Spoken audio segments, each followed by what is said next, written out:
Vaïchev Yaakov Beretz Megure Aviv Beretz Kenan. Yaakov s'est installé dans la terre de son père, dans la terre de Canaan. On connaît l'histoire de Yaakov, toutes ses péripéties, chez Lavan, etc., les 22 ans, l'aller-retour. Au final, Yaakov, enfin, avec sa famille, il arrive. Chez son père, il s'installe tranquillement. Rashi nous dit, Bikesh Yaakov la shevet beshalva. Yaakov, il était fatigué de la vie. Il a voulu enfin se reposer tranquillement. Qu'est-ce qu'on dit dessus? Kafat salav rogzo shel Yosef.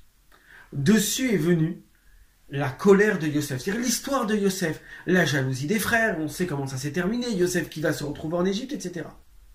Alors on peut se poser une question. Dieu n'a-t-il jamais eu pitié de Yaakov? À quel moment Yaakov peut-il enfin se reposer?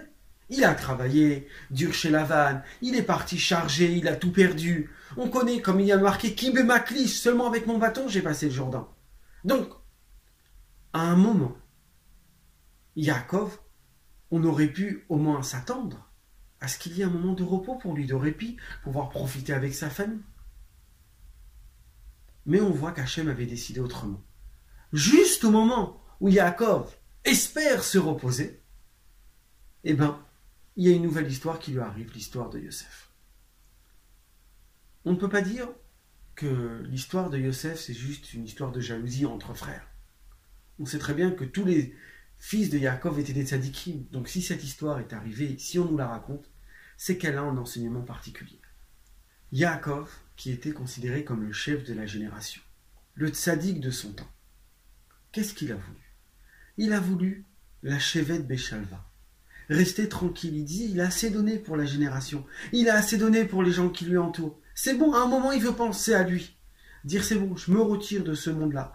Je m'occupe de mes affaires, de ma Torah, j'essaye de m'élever tranquillement. Et on me laisse tranquille. À ce moment-là, Hachem, il lui envoie l'épreuve de Yosef. Pour lui dire non. Quand tu es un chef de génération, tu ne peux pas te préoccuper de toi-même.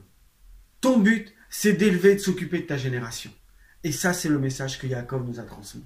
Et c'est le message que la paracha nous transmet. Quand on a des responsabilités communautaires, on ne peut pas à des moments se dire « Stop, j'arrête, je démissionne ». Quand Dieu nous donne une mission, nous devons l'accomplir et aller jusqu'au bout. Et ça, c'est le message de notre paracha. Si vous avez aimé cette vidéo, n'hésitez pas à laisser un pouce bleu et à partager.